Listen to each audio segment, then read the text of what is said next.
Hello, friends. Today's Bible passage is Psalm 80. For the director of music, to the tune of The Lilies of the Covenant, of Asaph, a psalm. Hear us, O shepherd of Israel, you who lead Joseph like a flock. You who sit enthroned between the cherubim, shine forth before Ephraim, Benjamin, and Manasseh. Awaken your might. Come and save us. Restore us, O God. Make your face shine upon us, that we may be saved.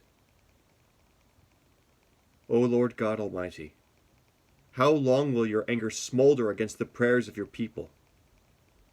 You have fed them with the bread of tears. You have made them drink tears by the bowlful. You have made us a source of contention to our neighbors, and our enemies mock us.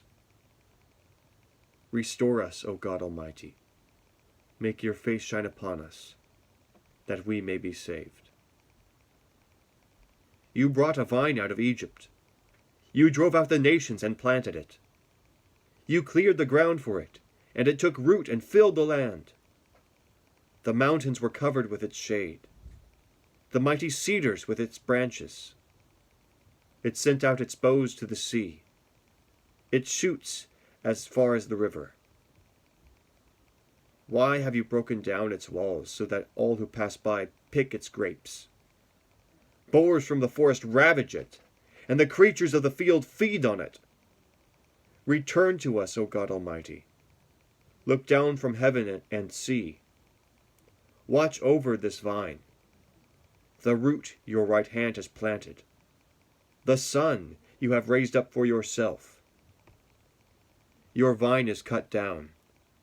It is burned with fire. At your rebuke your people perish. Let your hand rest on the man at your right hand, the Son of Man you have raised up for yourself. Then we will not turn away from you. Revive us, and we will call on your name. Restore us, O Lord God Almighty. Make your face shine upon us, that we may be saved. The word of the Lord. Thanks be to God. Have a great day. Happy Holy Monday.